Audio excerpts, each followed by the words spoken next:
Una de mis editoriales favoritas en inglés, que lamentablemente no publica todavía libros en español, pero que está interesada en comenzar a hacerlo, es una editorial que se llama Sophia Institute Press. Y Sophia Institute Press ha publicado un libro en inglés que se llama Del ateísmo al catolicismo, From Atheism to Catholicism.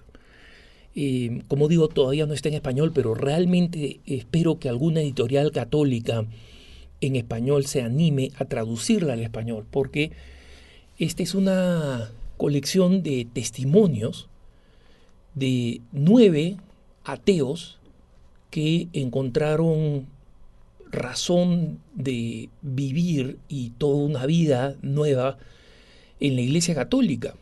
Y como alguna vez he señalado en mis puntos de vista, después de haber leído el grueso de las obras de novela católicas o cristianas, me encuentro en un periodo de mi vida donde no me interesa leer ficción, no me interesa leer novelas, etc.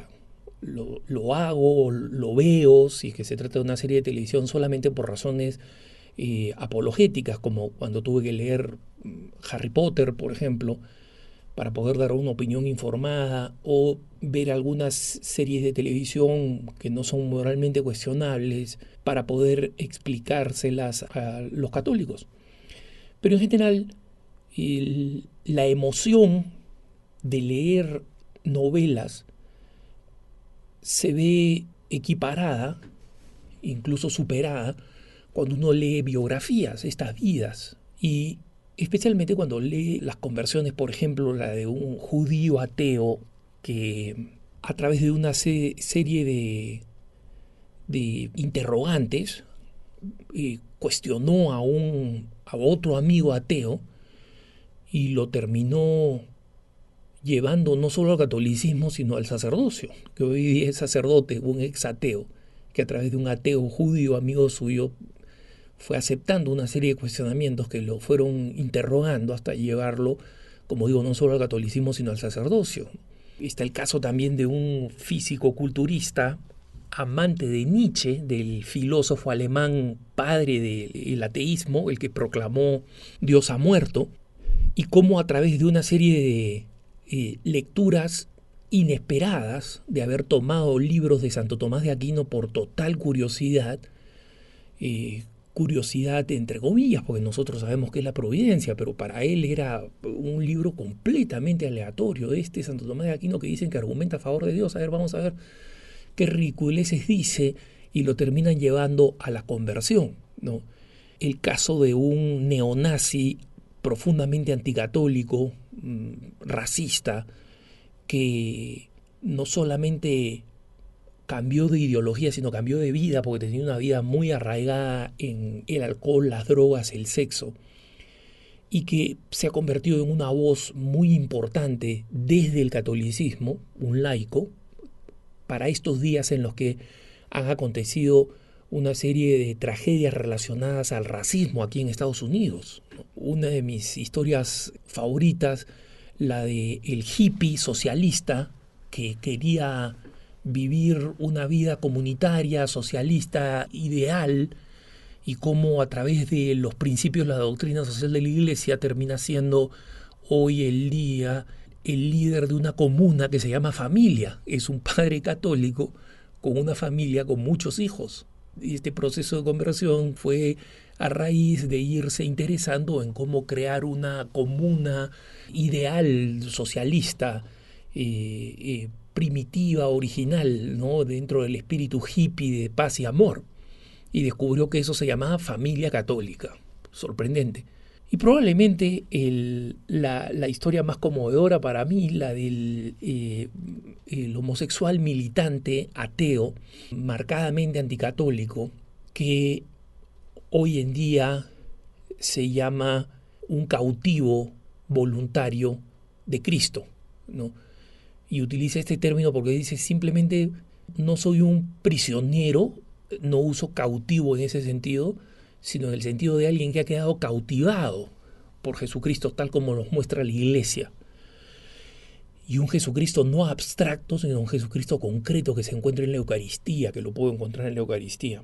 Entonces, todas estas historias son asombrosas y recuerdo especialmente las razones que me dio el editor de esta casa editorial cuando me explicaba la razón que lo animó a compilar estas historias de conversión y presentarlas. Y él dice que pudo ver cómo, por ejemplo, estas historias de conversión expresan verdades tan importantes como el hecho de que la conciencia siempre perturba al hombre, especialmente al hombre honesto, por más cerrado en una posición ideológica que se encuentre.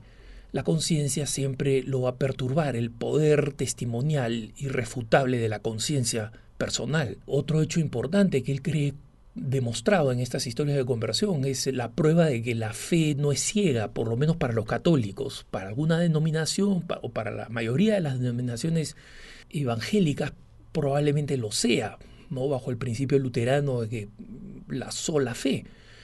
Pero acá en cambio se encuentra siempre emparentada, siempre acompañada por la razón. Otro de los principios importantes que él encuentra es el hecho del fracaso del materialismo, como personas que han sido exitosas en su medio y en su ambiente de pronto encuentran que la vida no es suficiente. Han obtenido todos los objetivos materiales que les importa en la vida, algunos más ambiciosos, otros menos, pero los han obtenido, y la vida no está completa, siempre falta algo.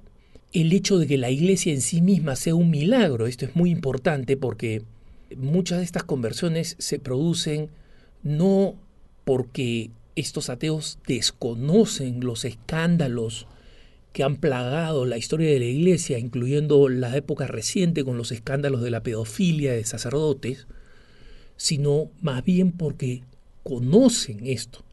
Porque lo han visto en los periódicos, lo han visto incluso exagerado, mal interpretado, pero lo han visto, lo conocen. Entonces, no es curiosamente la ignorancia de estos escándalos los que los termina llevando a la Iglesia Católica, es el conocimiento de los escándalos, porque despierta en ellos qué lógica. La Iglesia es un milagro, porque la manera como está manejada por los hombres es un milagro. Y me trae a la memoria la anécdota del cardenal arzobispo de Berlín, cuando Himmler, no Hitler, sino uno de sus asistentes, en una cena estatal le dijo, y este es el momento en que el nazismo va a acabar con la iglesia, no, con las iglesias, la iglesia católica, la iglesia evangélica, hablándole de los grandes planes del nazismo. El cardenal arzobispo de Berlín sonrió y le dijo, buena suerte, porque ni nosotros hemos podido, ¿no? Diciendo, ni siquiera la corrupción al interior de la iglesia, ni los problemas, las fragilidades humanas dentro de la iglesia, las malas decisiones dentro de la iglesia a lo largo de 2000 años han sido capaces de acabar con la iglesia y en consecuencia refuerzan esta idea de que la iglesia es un milagro y al decir es un milagro es confirmar su proveniencia sobrenatural. ¿No? Esta no es una iglesia de estos hombres, ni siquiera de los admirables, ni siquiera de los santos. Es, como decía el beato Pablo VI, su iglesia, ecclesiam suam, ¿no? Su iglesia, la de Cristo. Y esta es una convicción que ha llevado a tantos de estos hombres ateos a escoger no solamente a Dios, no solamente a Cristo, sino a escoger la iglesia, es decir, convertirse no en teístas o en cristianos, sino en específicamente católicos. Esta, como digo, es una de las ideas centrales que el editor de Sophia Institute Press ve, ¿no? Y encuentra también cómo para la posición de la Iglesia en temas controvertidos, aborto, eutanasia, sexualidad, eugenesia, clonación, etc., no es algo que juega en contra de la Iglesia, sino a su favor. ¿Por qué? Porque muchos de estos ateos se han terminado convirtiendo porque ven en esta posición una posición que es lógica, histórica y definitiva, No, estas tres cosas: lógica, histórica y definitiva. Y en consecuencia, él dice, es una razón para que los católicos entendamos que no tenemos que avergonzarnos de la doctrina de la Iglesia, porque la doctrina de la Iglesia es una doctrina consistente, con sustento racional, con sustento en la ley natural. Y para una persona honesta que quiere ver la verdad, que no está interesada en las modas culturales y sociales porque no le llenan, porque le dejan un enorme vacío, esta doctrina son un camino de encuentro de la Iglesia para terminar diciendo, esta Iglesia tiene razón, esta es mi morada, esta es mi casa.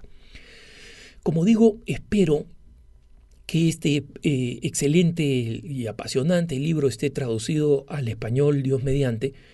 Mientras tanto, no quería dejar de compartir con ustedes estas ideas importantes que nos refuerzan en la convicción de que pertenecer a la iglesia a la que pertenecemos es un verdadero don y una causa de alegría y de sano orgullo. Que tengas un buen día.